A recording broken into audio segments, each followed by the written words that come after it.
Every generation of the royal family has to reinvent the role for the generation that they serve. The role of a lifetime. Prince William has been preparing to become His Majesty. Prince George's first child, that family was always going to come first.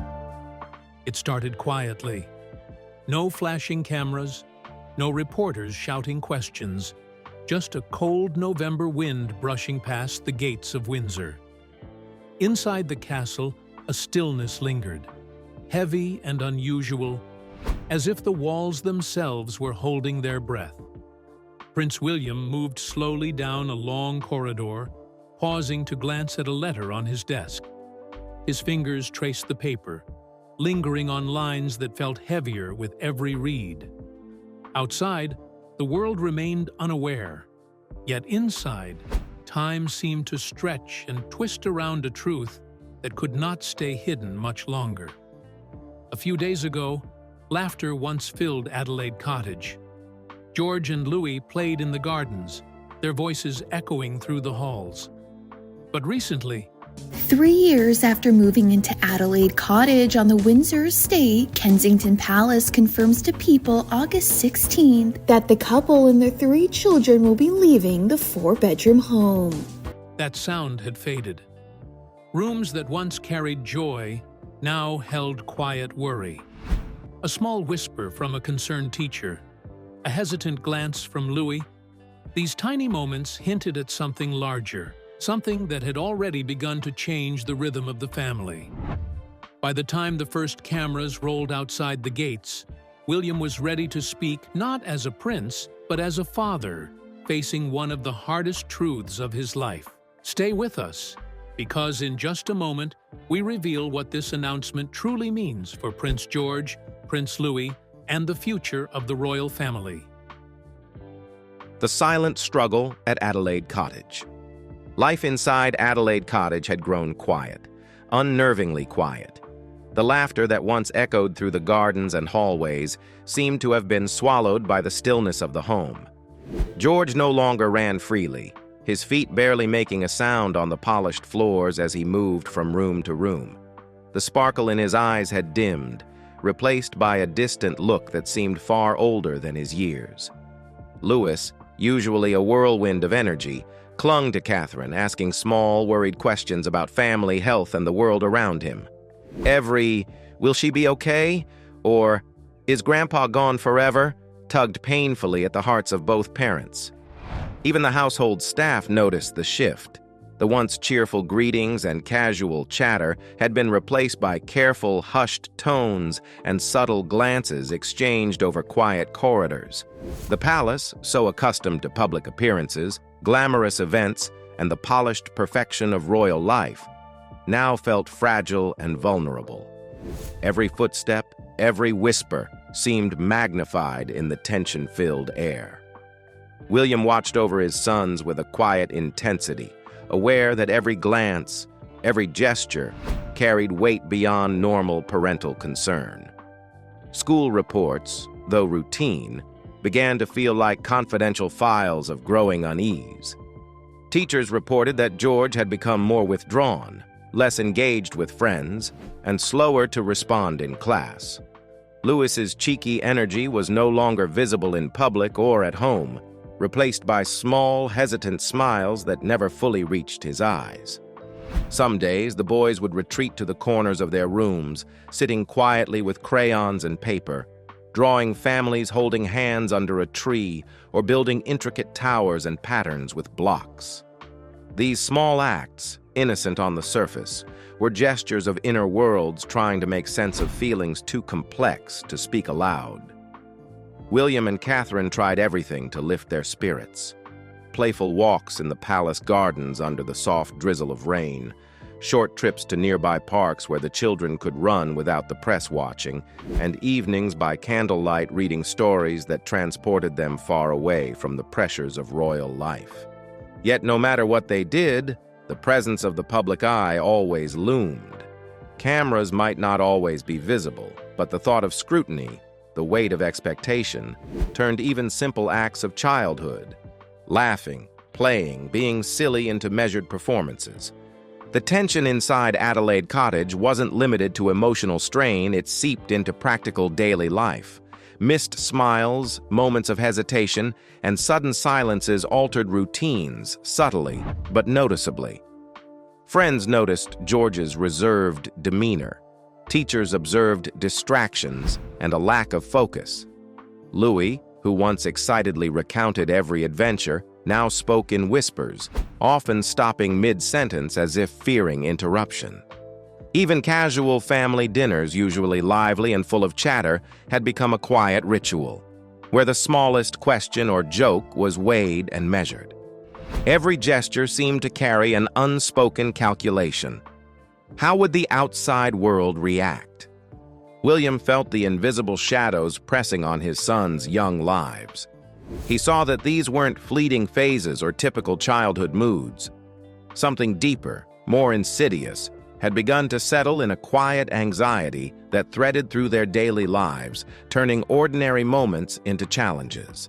As a father, he understood that he couldn't simply observe or hope the shadows passed on their own. The responsibility was now heavier than protocol, tradition, or public expectation. It rested entirely on him to act, to find a way to shield George and Louis from pressures that had no place in the innocence of childhood. Every glance at his sons, every pause to listen to their quiet voices, reminded him that time was short, and that the longer the shadows lingered, the harder it would be to protect the fragile light of their young lives. Leaks, rumors, and the press storm. The first hint of public exposure came suddenly, like a cold wind slipping through a barely closed door. It wasn't a headline on the evening news or an interview that alerted the family. It was a small internal memo that had somehow escaped the palace's tightly controlled channels. The document suggested that the royal advisors were considering reducing Louis's public appearances to protect him from mounting pressure. What might have been a quiet, behind-the-scenes conversation became a spark for a media wildfire. Headlines exploded almost immediately. Royal children in hiding, palace shields, heirs from pressure, and even sharper, young princes under strain. The meticulously managed world of royal communications, where every word was calculated and every appearance choreographed, spiraled into chaos. William, who was known for his calm and measured approach to public affairs, felt an unfamiliar surge of anger. He strode through the palace corridors, every step echoing against marble, his voice sharp and deliberate. "These are my children, not your stories," he told aides, his words slicing through the usual hush of royal operations. His frustration wasn't just with the leak, it was with the thoughtless intrusion into his sons' lives, the careless hands that turned family struggles into a public spectacle. The palace staff, though experienced, felt the tension like static in the air, their usual composure strained under the weight of the unfolding storm. Outside Adelaide Cottage, the world began to intrude in a way that could no longer be ignored. Cameras appeared almost overnight, silent yet glaring, positioned at the gates like sentinels. Reporters camped in the relentless drizzle and thick fog, their umbrellas flicking in the wind, microphones poised to capture anything. Even in the quiet of early mornings or late evenings, the presence of the media was undeniable, a constant reminder to George and Louis that the outside world had suddenly learned of their private lives. Across Britain, news tickers flashed rapidly, phrases blurring together in a relentless stream that both informed and unsettled. Royal family crisis, heirs shielded from public duties. Social media erupted as well, amplifying speculation to a global scale. Thousands of voices chimed in, some sympathetic, some harshly critical. Discussions ranged from genuine concern about the children's well-being to cynical accusations about royal privilege and overprotection. Memes, tweets, and comments flooded feeds, painting a picture of a family under siege. A story once meant to be private now dissected in living rooms, cafes, and classrooms across the world. Inside the palace, the pressure wasn't only external, it collided with the silent internal struggles of George and Louis. The boys, already sensitive to their surroundings, began to react in ways that worried their parents. Even the smallest mention of Catherine's recent health issues would send Louis into quiet worry. The Princess of Wales releasing a video a short time ago sharing she is being treated for cancer. His eyes searching for reassurance that the adults around him couldn't always offer. George, older and more perceptive, seemed lost in thought, distant even in the company of friends, withdrawing from the carefree play he once loved. Every flashing camera, every whispered rumor became another shadow in their young lives, threatening to transform delicate private emotions into a public spectacle. The tension inside Adelaide Cottage thickened, almost tangible. William and Catherine, though steadfast, felt the sting of helplessness that came with watching their children struggle under scrutiny they couldn't fully control. Every headline, every image, reminded them that the palace walls no longer offered the sanctuary they once did. Privacy, a treasured shield, was being eroded minute by minute, replaced by the glaring eyes of a world that rarely understood the weight of royal childhood. In that moment, the family was caught between two storms: the quiet, fragile fears of George and Louis, and the relentless, unforgiving lens of the media. Each day became a balancing act, protecting innocence while fending off the glare of public curiosity that threatened to consume it. William's decision: father over prince. Watching the tension rise each day, William felt a heaviness he had never known before. Every glance at George and Louis carried a silent question: how much could they endure before the pressure of the world crushed the innocence of their childhood?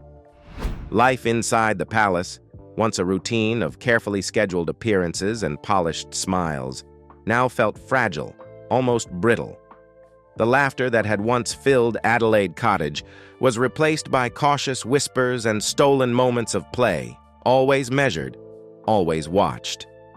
George's eyes, once bright with curiosity, had started to look distant, as if he carried thoughts far beyond his years.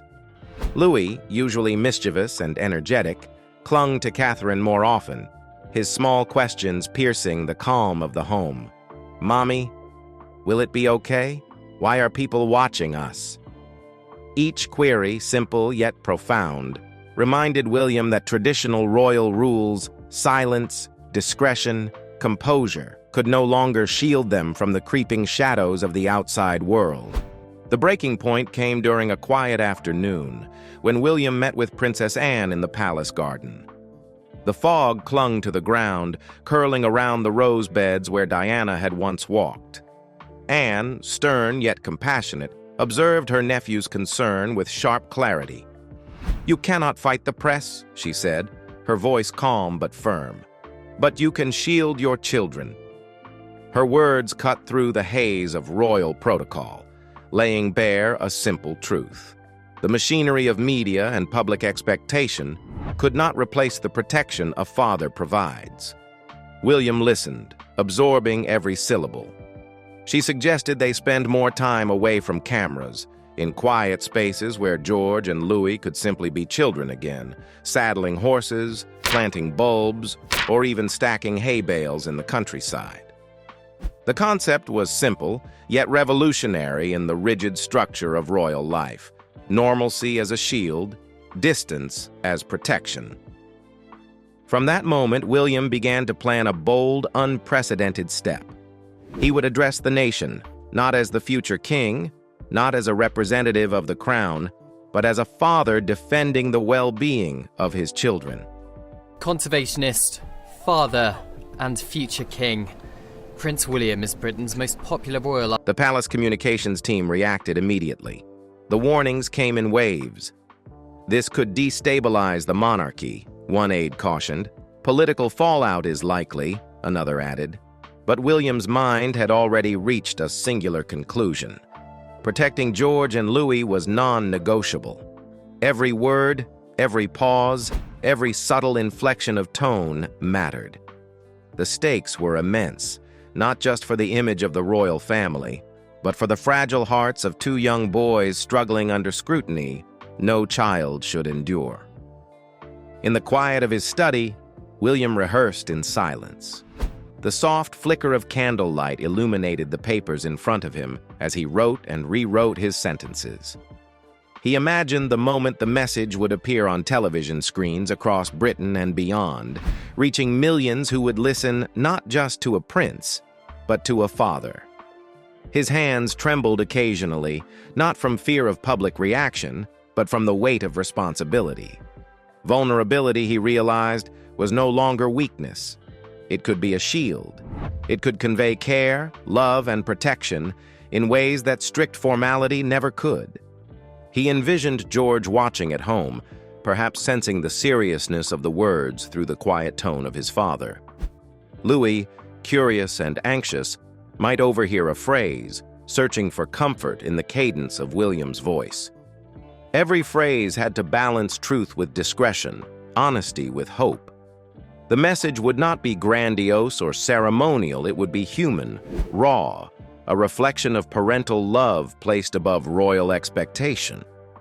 As William drafted and paused, considering each syllable, he understood something fundamental. This was no longer about tradition or protocol. It was about ensuring that his children's childhood remained intact, even if it meant challenging centuries of royal convention. By the time he set the pen down, the plan was clear. He would step forward, expose no secrets but reveal enough, and speak directly from his heart. Every time there's a step like this, it's a step forward. And as I've said on many occasions, For the first time, a future king was willing to place the emotional well-being of his sons above the polished image of monarchy, knowing that the impact would resonate far beyond Adelaide Cottage. In the silence that followed, William felt a rare calm. The decision was made. The father had chosen over the prince, and nothing else mattered. The public address and global reaction.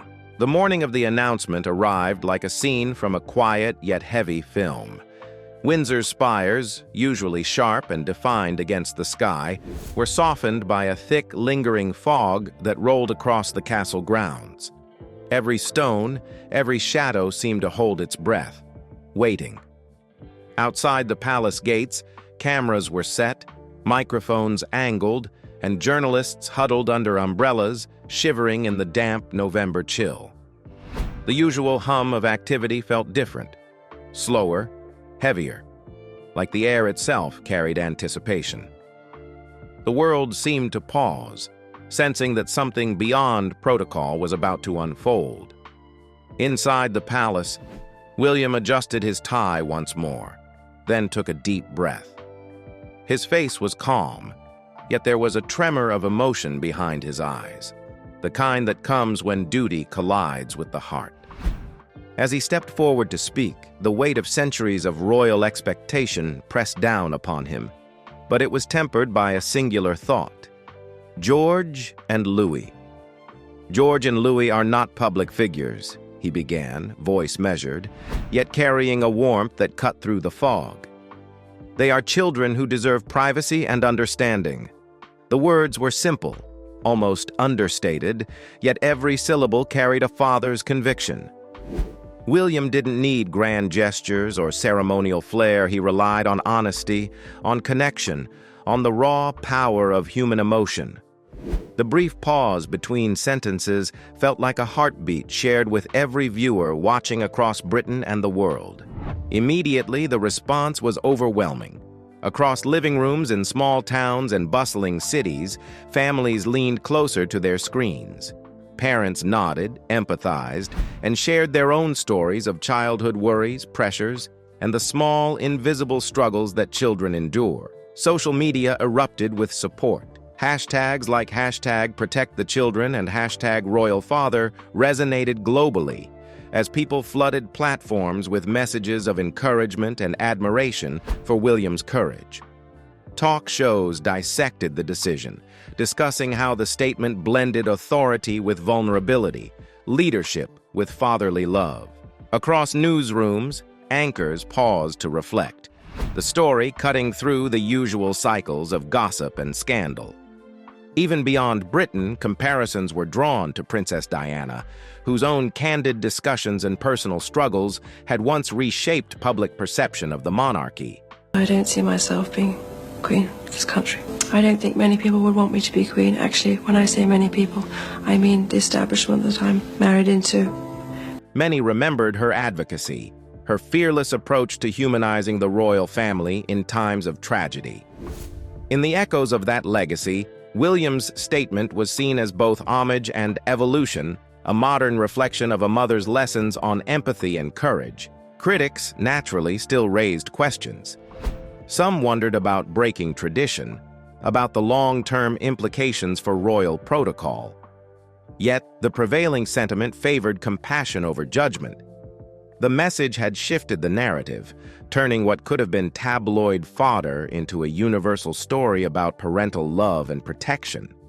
The global media, from London to New York to Sydney, captured the moment with reverence. In cafes, offices, and homes, viewers discussed not only the royal family, but the broader idea of childhood under pressure. Psychologists, educators, and parents weighed in, using William's statement as a springboard to discuss how children everywhere face challenges that require understanding, patience, and care.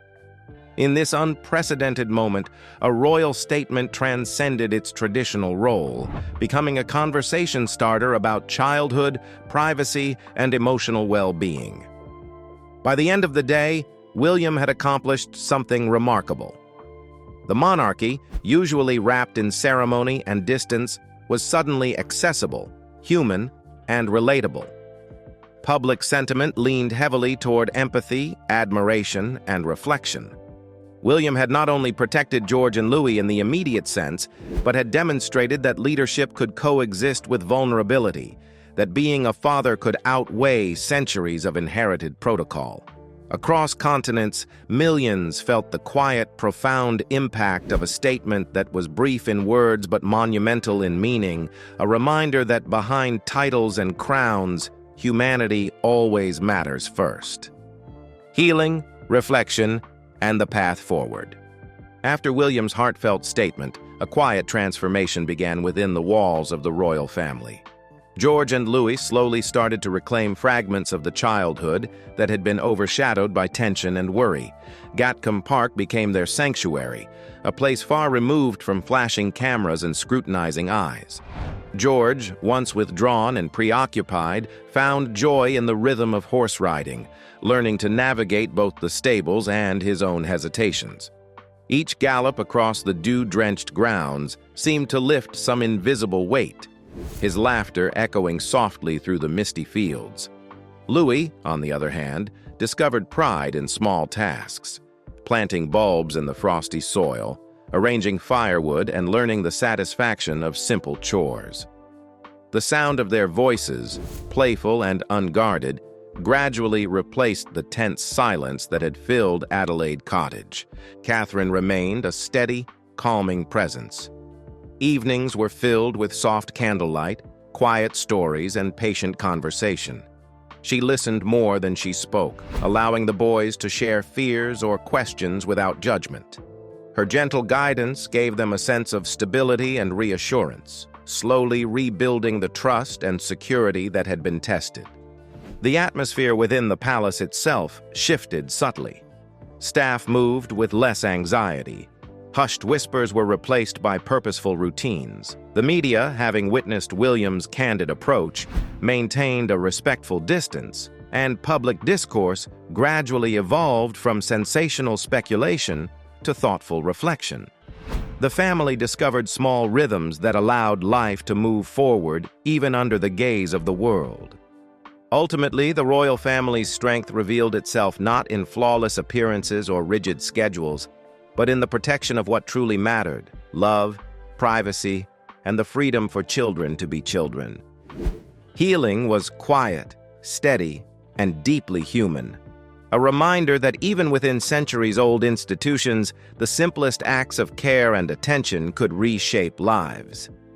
The storm outside Windsor had begun to calm, but inside, something more profound had shifted. For William and Catherine, the challenge had never been about titles or appearances. It was about protecting the hearts of George and Louis. In those quiet moments at Adelaide Cottage, between laughter returning and small steps of healing, the true strength of a family revealed itself.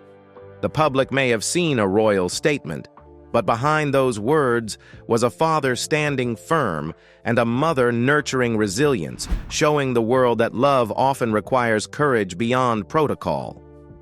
This chapter of the royal story reminds us all that behind every headline, every carefully managed image, are human emotions, struggles, and victories. Childhood, even within the grandeur of palaces, can be fragile, and protecting it demands empathy, patience, and bold choices. Stairs, only to find her sitting quietly, phone in hand, tears glistening in her eyes. When he asked what was wrong, she insisted it was nothing, just stress, she said. But the look in her eyes told a different story. Over the following weeks, patterns emerged.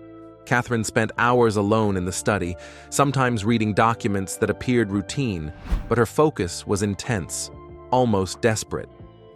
She asked George and Charlotte unusual questions, probing gently into their thoughts and feelings, as if preparing them for something none of them could yet understand. William watched carefully, torn between respecting her privacy and the growing sense that something serious was being kept from him. Even in public, her composure seemed fragile. Observers noted small hesitations during appearances, the way she clutched her hands briefly, the quiet moments when she seemed to vanish into thought. William felt the tension at home growing, like a shadow slowly darkening their family life. And though no words had yet been spoken, the weight of what Catherine carried pressed on him, leaving him anxious, restless, and quietly fearing the unknown. These small signs, seemingly ordinary, were the calm before a storm. Every glance, every pause, every question from the children was a hint that something extraordinary was about to unfold. No one knew just how deep the revelation would cut, or how profoundly it would shake the family. Body Section 2. The Day of the Announcement. The morning began like any other, with the usual bustle of breakfast and children's laughter filling the royal residence. Yet beneath the familiar routine, an invisible tension hung in the air. Catherine moved quietly, her eyes darting at the clock more often than usual, her hands trembling ever so slightly as she poured juice. William noticed immediately that this was not normal. He had learned to read her expressions, the subtle shifts that revealed far more than words ever could. The children sensed it too. George kept glancing at his mother, puzzled by her unusual quietness. Charlotte fidgeted, sensing that something important was about to happen, but not knowing what Louis, in his innocent way, asked repeated questions. But Catherine could only offer gentle reassurances, words that failed to mask the weight she carried. By mid-morning, Catherine had called the family to the sitting room. The children, confused but obedient, gathered on the couches, their tiny faces reflecting curiosity and unease. William stood nearby, tense and silent, feeling the gravity of the moment even before a word had been spoken. The air seemed thicker, charged with anticipation, every heartbeat echoing louder than usual. Catherine took a deep breath and began. Her voice, though steady, carried the tremor of someone holding back a tidal wave of emotion. She explained that what she was about to share had been weighing on her for months. William has spoken candidly about the conversations he and his wife Kate had with their children following her cancer diagnosis. He also talked about the smaller struggles of modern family life. A burden she had hoped to understand fully before revealing it to her family. William's heart pounded. He knew this wasn't just about schedules, obligations, or a minor concern. It was something that reached deep into their lives, touching the children he cherished more than anything in the world. The revelation came slowly, each word carefully chosen, yet heavy with meaning. Catherine spoke of medical decisions, of procedures they had undergone to ensure the well-being of their children, and then of the shocking truth she had discovered. Elements of those treatments had been manipulated, without their knowledge. William felt a chill as he absorbed her words, the pieces of months-long unease falling into place. It wasn't just a family matter, it was a violation of trust, an intrusion that no parent should ever endure. The children's reactions were immediate and raw. George's eyes widened, Charlotte clasped her hands tightly, and Louis looked to his parents for guidance. William struggled to maintain composure, the weight of the secret pressing down on him. Tears welled in his eyes not just for the shock, but for the love he felt for his family and the unimaginable pain Catherine had carried alone. Even as Catherine continued, explaining the steps she had taken to understand the full scope of the situation, William's mind raced.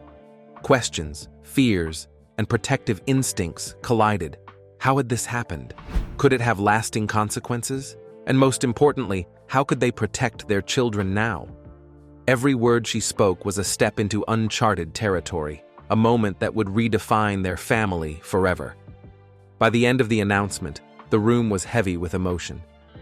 The children clung to each other. William reached out to Catherine, and a fragile but unbroken family stood together, bracing for the journey ahead. What began as a quiet, ordinary morning had become a turning point, a moment that would be remembered for the honesty, courage, and the bond it ultimately strengthened.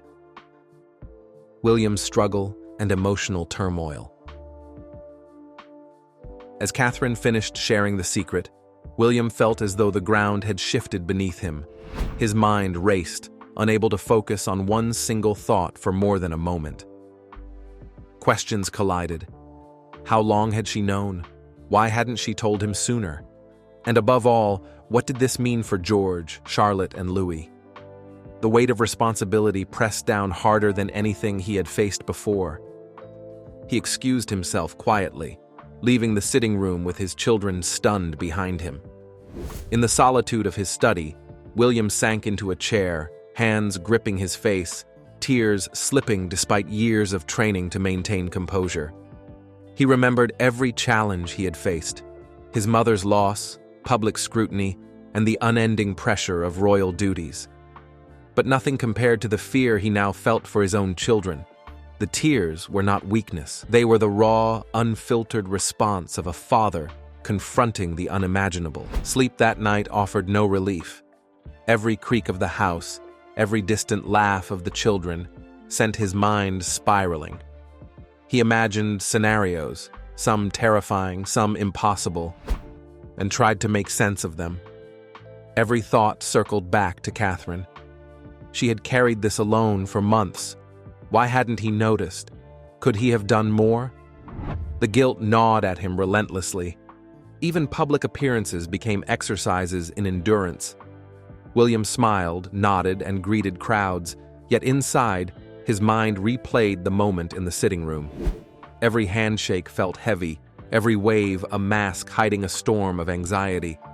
Friends and staff noticed subtle changes, the tension in his jaw, the occasional faraway stare, but none could fully grasp the private turmoil he endured. William's struggle wasn't just emotional, it was moral. How do you process a truth that shakes the foundation of your family? How do you make decisions for children who have unknowingly been affected by circumstances beyond anyone's control? Every action felt both urgent and impossible, every decision carrying consequences that might last a lifetime. He realized he could not act alone. He needed Catherine, and yet she had been absent in his mind as the bearer of this secret. In private moments with the children, William found himself alternating between reassurance and fear. He tried to smile, to explain that they were loved and safe, yet inside, the questions remained unanswered. George, always the eldest, sensed the tension and asked probing questions. Charlotte, sensitive to emotion, watched every reaction, every sigh. And Louis, innocent and trusting, clung to him, unaware of the storm surrounding them. William realized that his children needed stability, but his own world had shifted in ways that made it impossible to feel fully grounded. By the end of the week, William understood one thing: the tears, the anxiety, the endless replaying of conversations, it was all part of processing a reality that could not be undone. He resolved to face it head-on, to protect his children, and to navigate this challenge alongside Catherine. Every tear shed, every sleepless night, and every moment of doubt was a step toward understanding, toward strength, and toward preserving the family he loved more than life itself. The question remained, how would they move forward after this revelation? Stay with us, because the next chapter reveals the decisions, confrontations, and hope that would ultimately define the family's future. The family confronts the truth. The sun streamed through the tall windows of the sitting room, but the warmth it offered did nothing to ease the heaviness inside.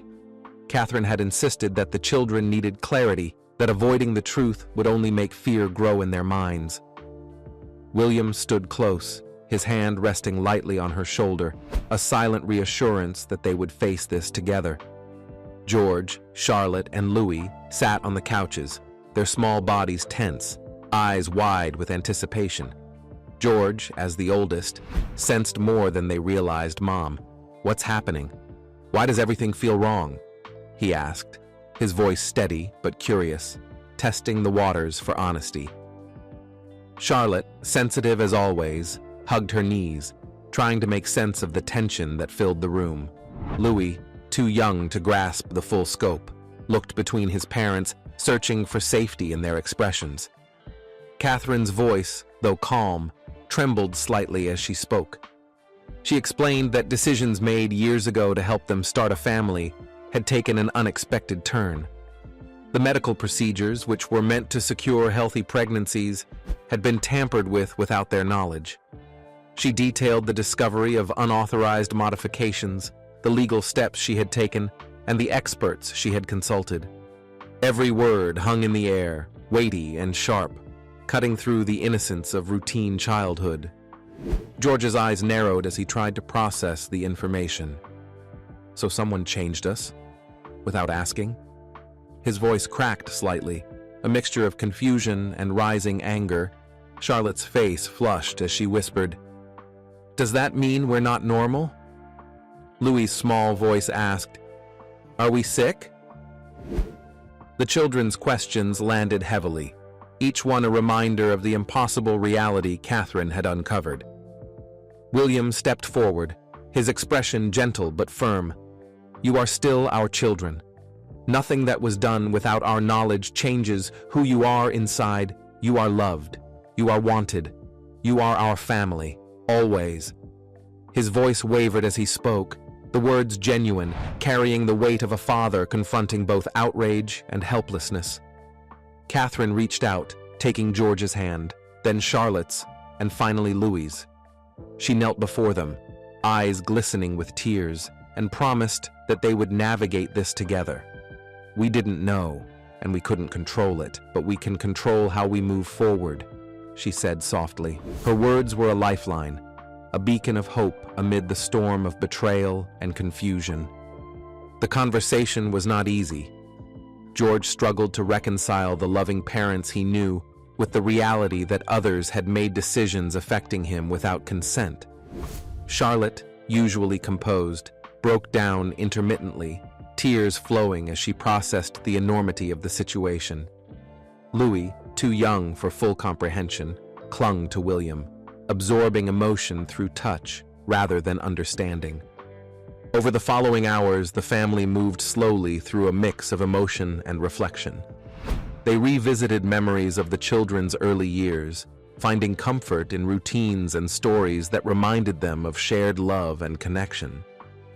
William shared moments of pride, stories of achievements and challenges, reinforcing that their identity was built not by genetics alone, but by choices, experiences, and the bonds they shared.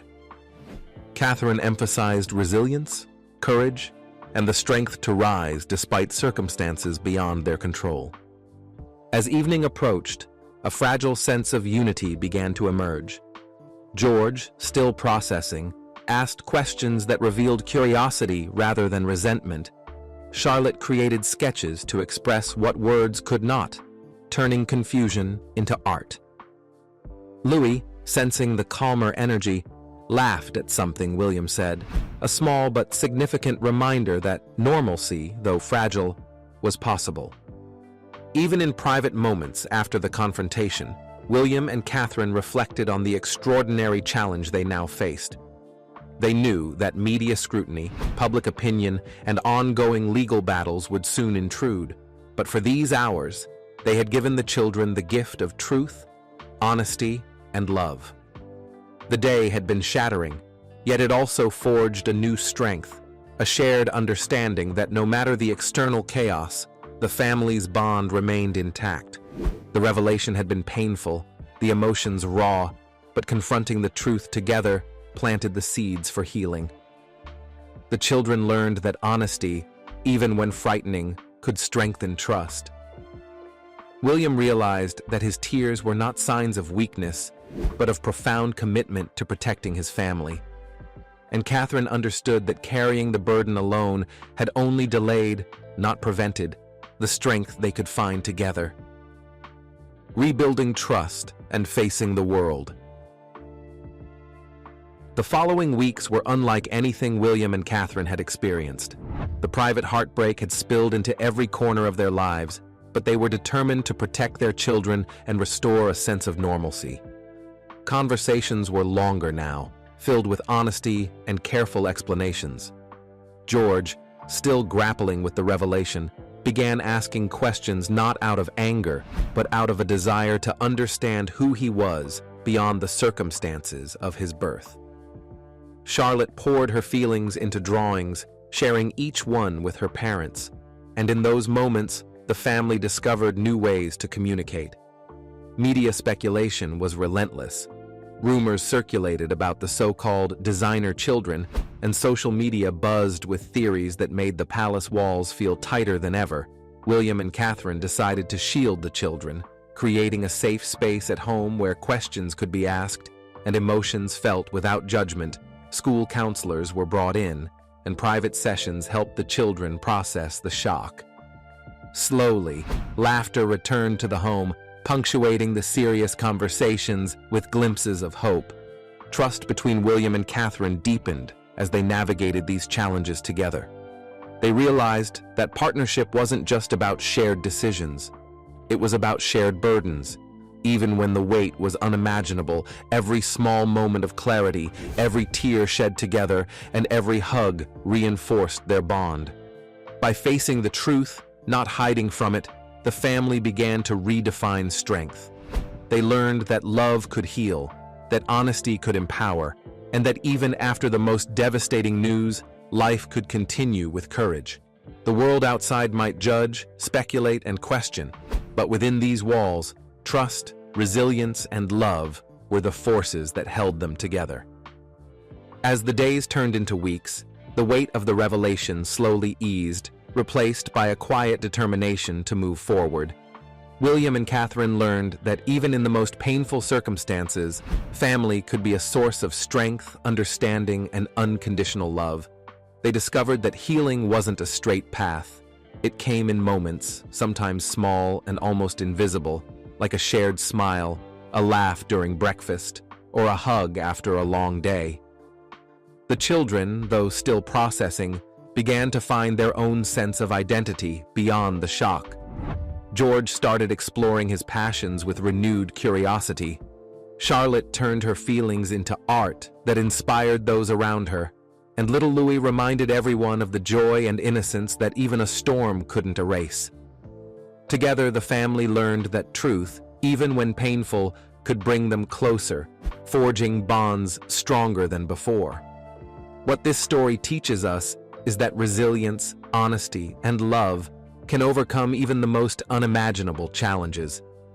The road ahead may still be uncertain, but the family has proven that unity and trust can light the way. If this story moved you, don't forget to like, comment, and subscribe for more authentic and untold stories from inside the royal world. Stay with us, because every family has secrets, and every truth has a story waiting to be revealed.